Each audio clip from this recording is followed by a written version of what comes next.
Hello students, welcome to EduSet channel, Haryana Education Department. Myself Bharti Gupta, PGT Chemistry, Comet Model Senior Secondary School, Bahadurgarh. First of all, I would like to thank Mrs. Hanshu Singhal to give me the opportunity to represent myself on this platform. Thank you very much. Dear students, today we will discuss about transition metal, introduction and general characteristics. ये 12th curriculum के NCERT का unit 8 the D and F block का एक part है। Unit 8 D and F block elements.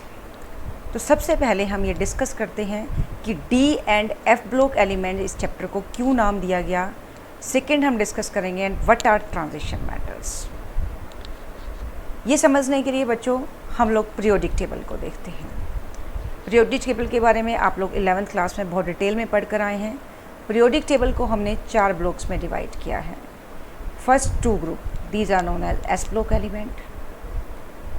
Boron family, carbon family, nitrogen family, oxygen family, halogen and noble gases, these are known as the p block element. ये आप लोग chapter 7 में पढ़ कर आ चुके हैं।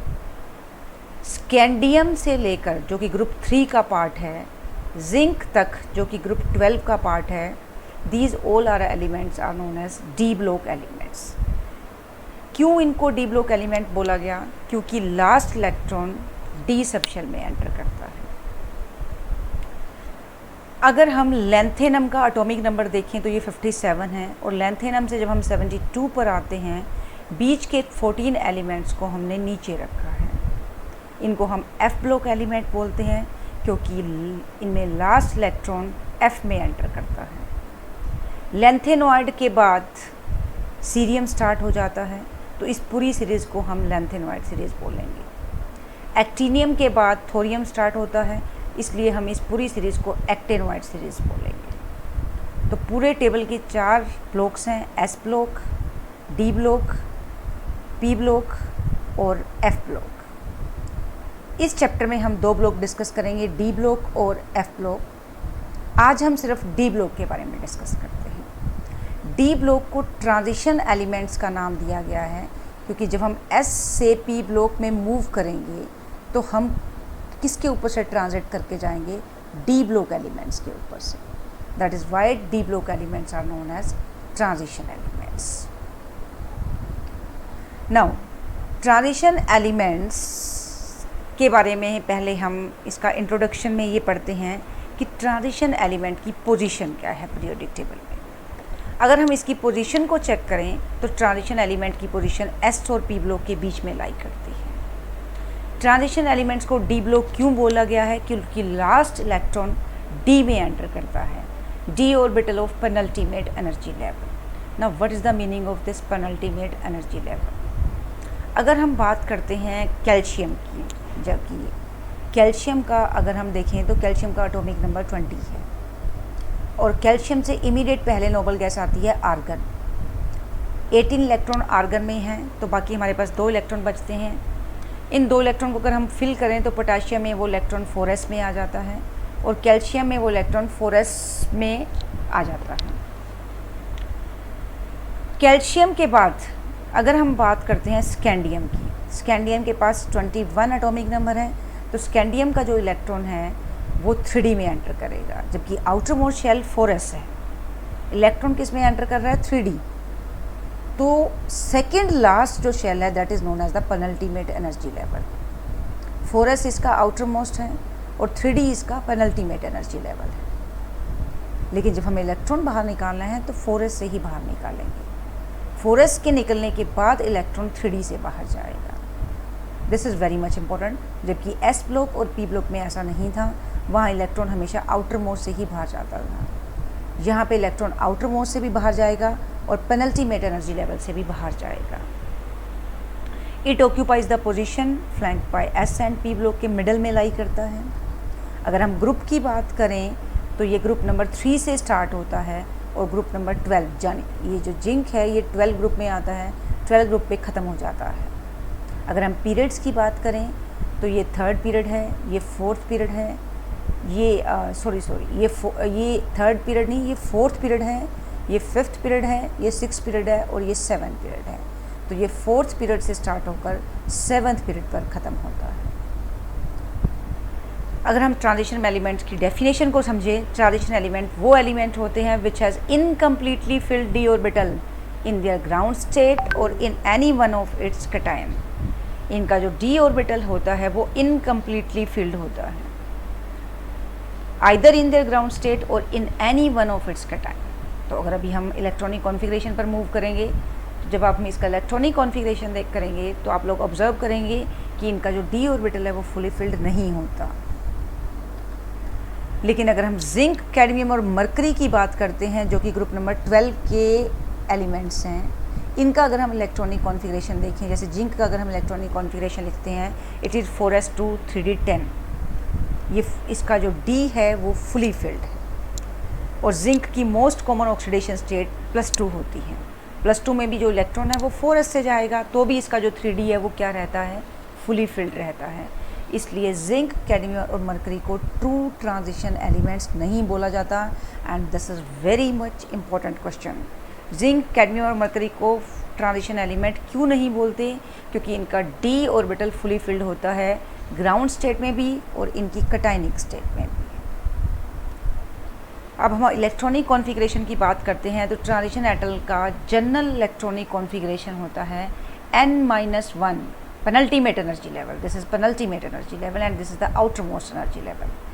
आउटर मोस्ट एनर्जी लेवल हमेशा s रहेगा और उसमें इलेक्ट्रॉन 1 भी हो सकते हैं, 2 भी हो सकते हैं।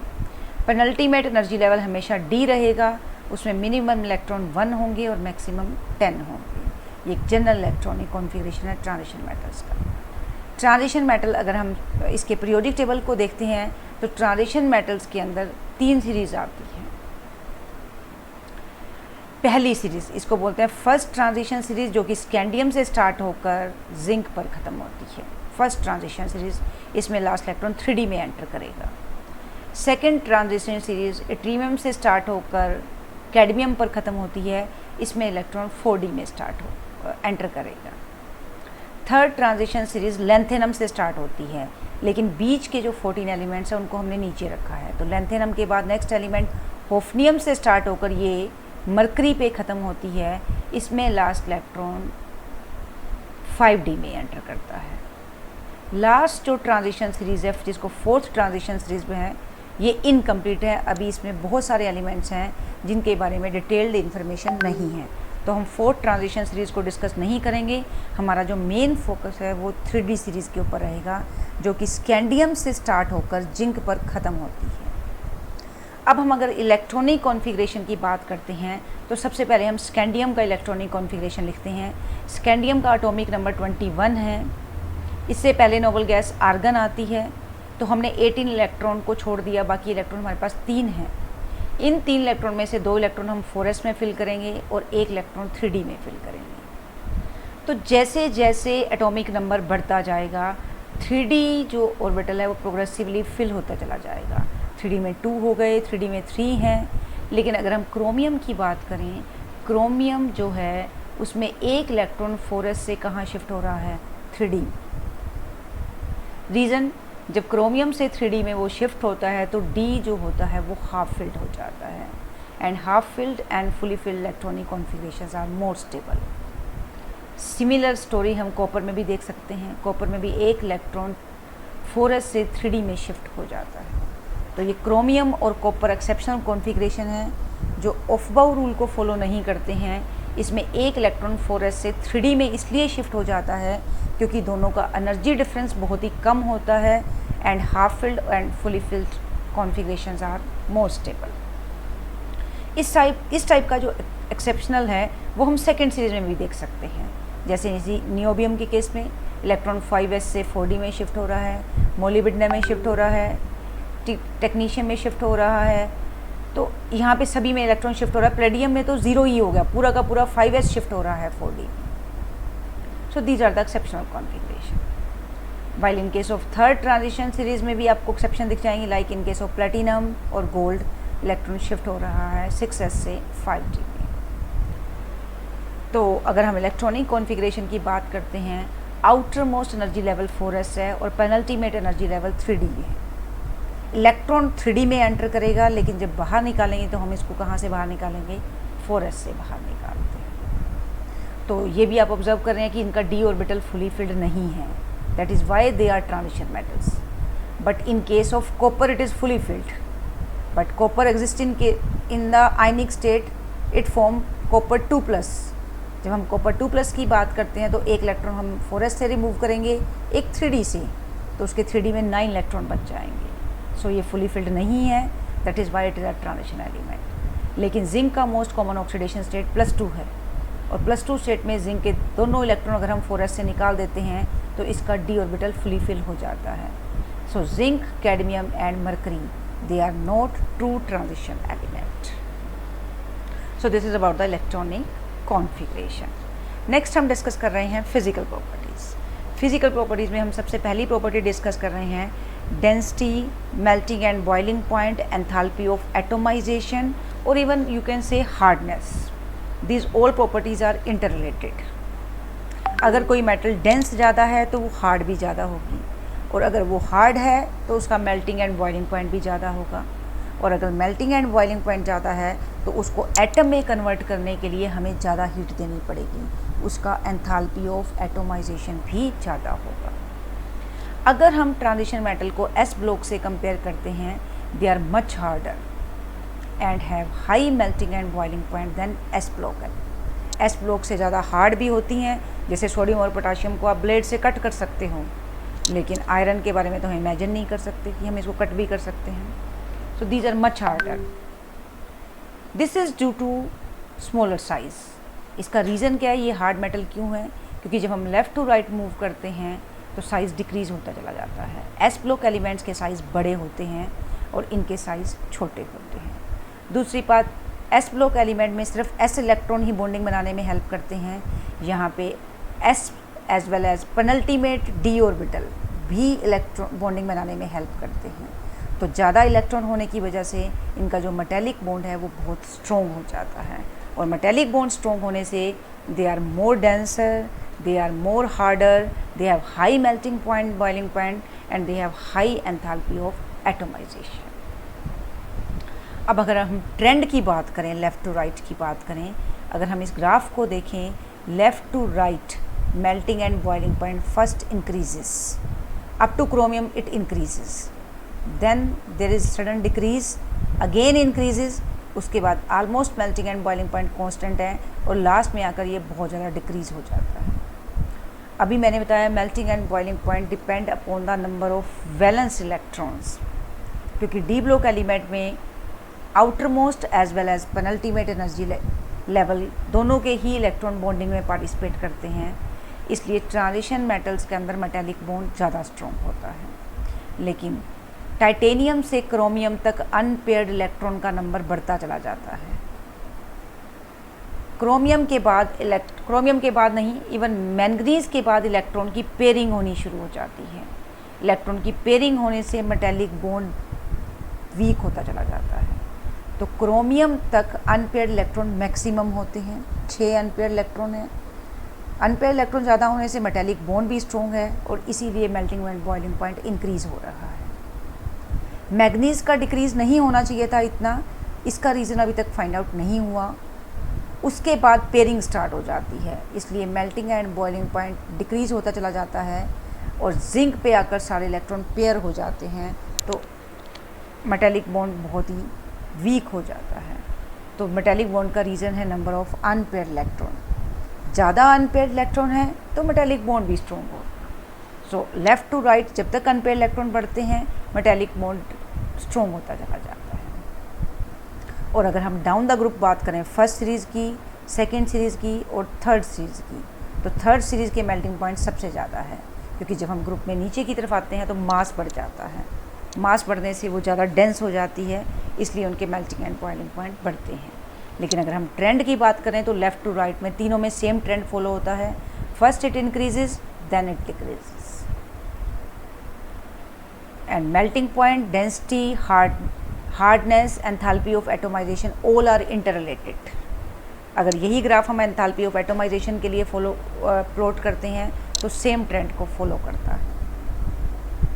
सेकेंड प्रॉपर्टी हम डिस्कस कर रहे हैं एटॉमिक साइज़ के बारे में। एटॉमिक साइज़ जो है वो लेफ़्ट टू राइट डिक्रीज़ होता चला जाता है। अगर हम ग्राफ को देखें, स्कैंडियम से लेकर जिंक तक साइज़ कॉन्टीन्यूसली डिक्रीज़ हो रहा है। रीज़न, इलेक्ट्रॉन जो एंटर कर रहा है वो पेनल्टीमेट एनर्जी लेवल में एंटर कर रहा है और पेनल्टीमेट एनर्जी लेवल 3D है। डी का शील्डिंग इफेक्ट बहुत ही पुअर होता है। डी का शील्डिंग इफेक्ट पुअर होने से न्यूक्लियस का अट्रैक्शन 4s की तरफ बढ़ता चला जाता है, तो इसलिए साइज़ कॉन्टीन्यूसली डिक्रीज़ होता चला जाता है। लेकिन मैंगनीज़ के बाद साइज़ आलमोस्ट कांस्टेंट हो जाता है, क्योंकि डी के जो इलेक्ट्रॉन हैं वो न्यूक्लियर चार्ज के इफ़ेक्ट को कहीं ना कहीं कंपनसेट करना शुरू कर देते हैं। और जब हम लास्ट में पहुंचते हैं जिंक में, फुली फिल्ड इलेक्ट्रॉन होने की वजह से इलेक्ट्रॉन रिपल्शन बढ़ जाता है, इसलिए साइज़ इंक्रीज़ हो जाता है। तो atomic size decreases with increasing atomic number. This is due to the poor shielding effect of d electron, जो कि न्यूक्लियर चार्ज को कंपनसेट नहीं कर पाता। और अगर हम बात करते हैं down the group atomic size increases, क्योंकि शेल एंटर कर जाते हैं। फर्स्ट ट्रांजिशन सीरीज़ का आउटर मोस्ट शेल 4s है, सेकेंड ट्रांजिशन सीरीज़ में 5s हो जाएगा और थर्ड ट्रांजिशन सीरीज़ में 6s हो जाएगा। तो नंबर ऑफ शेल बढ़ेंगे तो साइज़ बढ़ेगा। लेकिन अगर हम यहाँ पे ऑब्ज़र्व करें, 3D का साइज़ सबसे कम है, लेकिन 4D जो ग्रीन लाइन है वो 4D को रिप्रेजेंट कर रही है और जो पिंक लाइन है वो 5D को रिप्रेजेंट कर रही हैं। दोनों के साइज़ एक दूसरे को ओवरलैप कर रहे हैं, मतलब ऑलमोस्ट सेम है, क्योंकि 4D और 5D के बीच में F ब्लॉक के 14 एलिमेंट आ जाते हैं और F का शील्डिंग इफेक्ट बहुत ही पुअर होता है, जिसकी वजह से न्यूक्लियस का अट्रैक्शन बढ़ जाता है। इसलिए 5D सीरीज़ के जो एलिमेंट हैं उनका साइज़ 4D सीरीज़ एलिमेंट्स के बराबर होता है, और ये साइज़ जो बराबर है that is due to lanthanoid contraction. इसको हम डिटेल में F ब्लॉक एलिमेंट्स में डिस्कस करेंगे, लेंथेनॉइड कंट्रैक्शन। नेक्स्ट प्रॉपर्टी हम डिस्कस कर रहे हैं आयोनाइजेशन एंथैल्पी। आयोनाइजेशन एंथैल्पी का अगर हम डेफिनेशन देखें, आउटर मोस्ट इलेक्ट्रॉन को energy required to remove outer most electron from an isolated gaseous atom. तो आउटर मोस्ट इलेक्ट्रॉन को निकालने के लिए जो एनर्जी चाहिए that is known as ionisation enthalpy. And ionisation enthalpy depend upon the atomic size, क्योंकि size कम हो रहा है तो आयोनाइजेशन एंथैल्पी इंक्रीज होनी चाहिए। But it has been observe that there is no regular trend. Ionisation enthalpy का कोई भी रेगुलर ट्रेंड नहीं है, कभी ये इंक्रीज़ हो रही है, कभी ये डिक्रीज़ हो रही है। हालांकि इसका एग्जैक्ट रीज़न अभी तक फाइंड आउट नहीं हुआ है और इसका कोई केमिकल इंपॉर्टेंस भी नहीं है। ट्रांजिशन मेटल्स की मोस्ट कॉमन ऑक्सीडेशन स्टेट है +2। तो हमें जब इलेक्ट्रॉन को रिमूव करना है तो हमें दोनों एनर्जीज का सम करना है, first ionisation enthalpy as well as second ionisation enthalpy. Next है ऑक्सीडेशन स्टेट्स। ट्रांजिशन मेटल्स की कॉमन ऑक्सीडेशन स्टेट है +2। ये आप टेबल के अंदर देख रहे हैं, सभी एलिमेंट्स +2 ऑक्सीडेशन स्टेट्स दिखा रहे हैं। सिर्फ स्कैंडियम एक ऐसा एलिमेंट है जो +2 ऑक्सीडेशन स्टेट नहीं दिखाता, क्योंकि अगर हम स्कैंडियम का इलेक्ट्रॉनिक कॉन्फ़िगरेशन देखें तो इसके पास 4s में 2 इलेक्ट्रॉन है और 3D में 1 इलेक्ट्रॉन है। अगर हम 4s के दोनों इलेक्ट्रॉन और 3D के 1 इलेक्ट्रॉन को हटा देते हैं तो it will acquire the noble gas configuration. इसलिए स्कैंडियम जो है वो एक ही ऑक्सीडेशन स्टेट दिखाता है +3। बाकी सभी एलिमेंट्स की कॉमन ऑक्सीडेशन स्टेट +2 है। कॉपर एक ऐसा एलिमेंट है जो +1 ऑक्सीडेशन स्टेट दिखा रहा है, क्योंकि कॉपर की अगर हम कॉन्फ़िगरेशन को देखें इट हैज़ 4s1 3d10। अगर ये अपने 4s इलेक्ट्रॉन को लूज़ कर दे तो इसके डी में फुली फिल्ड हो जाएगा। इसलिए कॉपर की एक +1 ऑक्सीडेशन स्टेट भी ये शो करता है, हालांकि स्टेबल इसकी +2 ज़्यादा है। लास्ट जिंक का कॉन्फ़िगरेशन को देखें तो ये 4s2 3d10।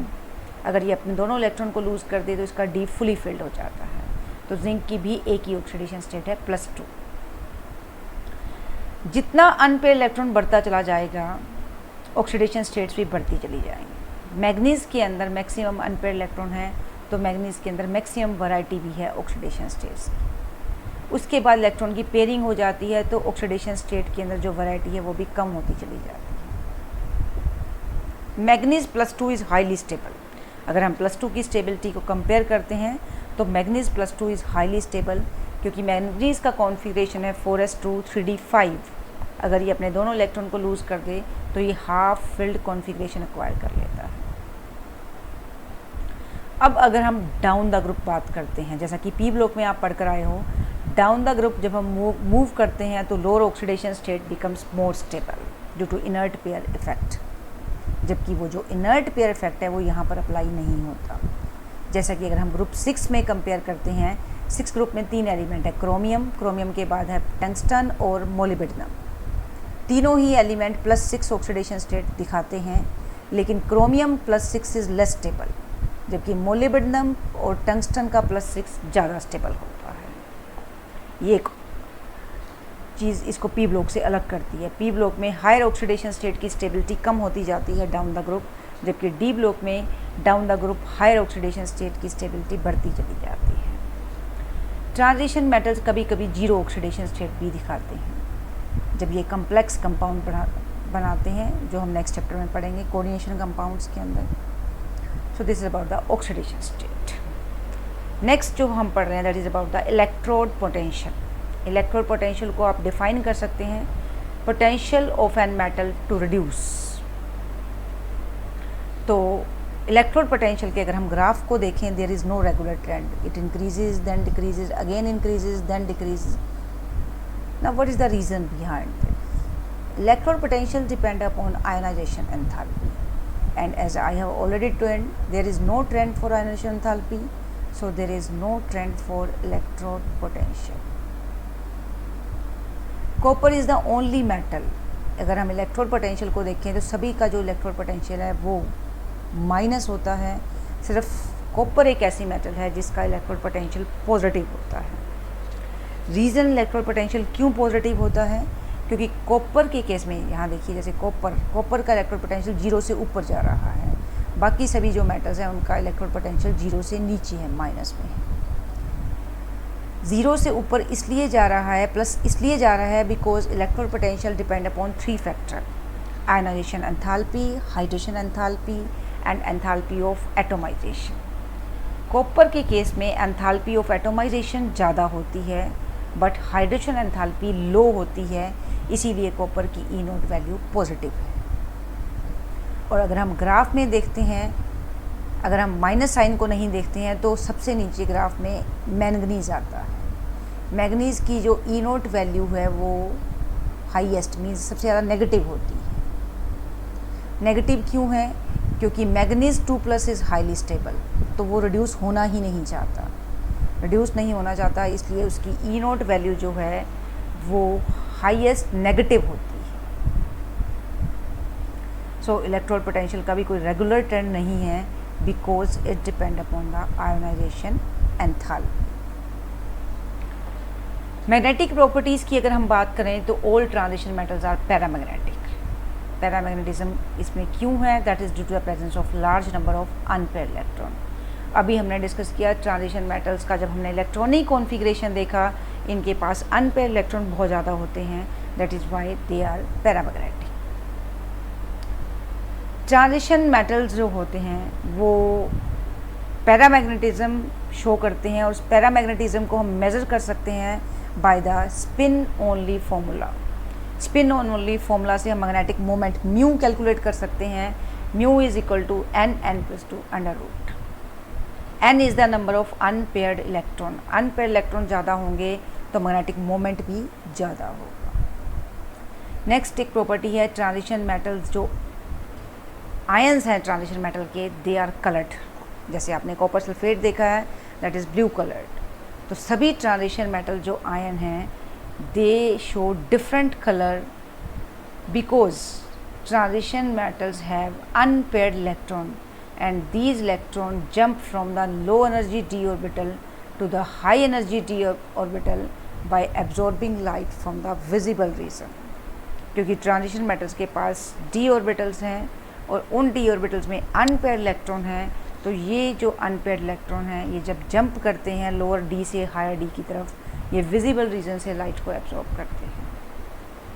Scandium 3+ is colourless because scandium 3+ का जो कॉन्फ़िगरेशन अगर हम देखें, इसके पास अनपेयर्ड इलेक्ट्रॉन होता ही नहीं। सिमिलरली टाइटेनियम 4+ एंड जिंक 2+, इनके पास कोई अनपेयर्ड इलेक्ट्रॉन नहीं है, इसलिए वो आयंस कलरलेस है। नेक्स्ट प्रॉपर्टी है ट्रांजिशन मेटल्स की। Transition metal form complex compound. पूरा डिटेल चैप्टर हम चैप्टर 9 में पढ़ेंगे। ये कॉम्प्लेक्स कंपाउंड बनाने की टेंडेंसी क्यों रखते हैं? Due to 3 reasons. First, due to small size. Transition metal का साइज़ बहुत छोटा है, left to right size decreases. Transition metals का चार्ज ज़्यादा है एंड ट्रांजिशन मेटल्स के पास वेकेंट डी ऑर्बिटल्स हैं बॉन्ड बनाने के लिए। वेकेंट डी ऑर्बिटल होने की वजह से they form complex compounds. Transition metal जो हैं they act as a catalyst in many reaction. जैसा कि आपने पी ब्लॉक में पढ़ा होगा, हैवर प्रोसेस में अमोनिया की मैन्युफैक्चरिंग करते वक्त हम आयरन को एज अ कैटलिस्ट यूज़ करते हैं। सिमिलरली कॉन्टैक्ट प्रोसेस में सल्फ्यूरिक एसिड की मैन्युफैक्चरिंग के टाइम हम वनेडियम पेंटाक्साइड को एज अ कैटलिस्ट यूज़ करते हैं। तो ट्रांजिशन मेटल्स का सरफेस एरिया बहुत ज़्यादा होता है, जिसकी वजह से वो बहुत सारे रिएक्टेंट को अपने सरफेस पे कलेक्ट कर लेता है। Secondly, transition metals have a number of oxidation state, तो वो रिएक्टेंट के साथ रिएक्ट कर कर बहुत सारे इंटरमीडिएट बना पाती हैं, जिसकी वजह से ट्रांजिशन मेटल को हम एज ए कैटलिस्ट यूज़ करते हैं। नेक्स्ट प्रॉपर्टी है transition metals form interstitial compound. Interstitial compounds are those when small atom like H, hydrogen, carbon, nitrogen are trapped inside the crystal lattice।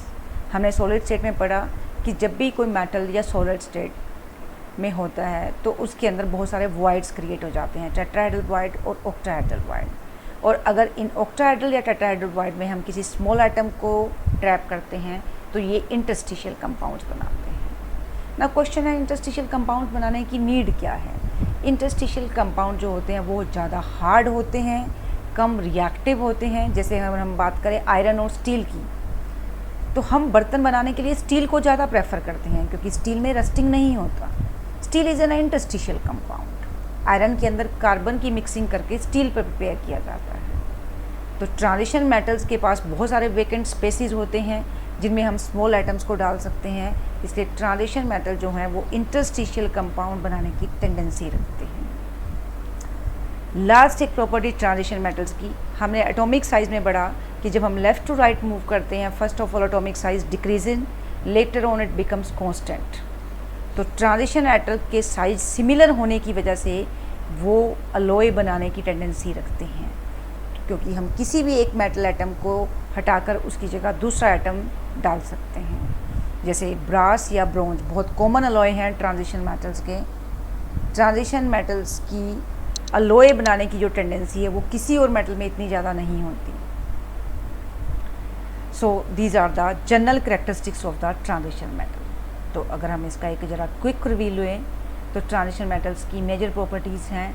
Transition metal के जो size हैं वो कम होते हैं due to poor shielding effect. Ionization enthalpy में कोई regular trend नहीं होता।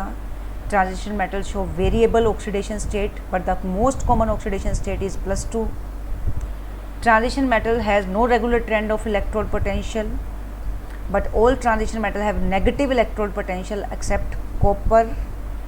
Transition metal are paramagnetic due to large number of unpaired electron. Transition metal ions are colored in their aqueous solution. They show different color again due to unpaired electron. Transition metal form a number of complex compound due to small size, high charge and vacant d orbital. Transition metals are used as catalyst. Transition metals form interstitial compounds as well as alloy. So this is all about the transition metals. Thank you very much.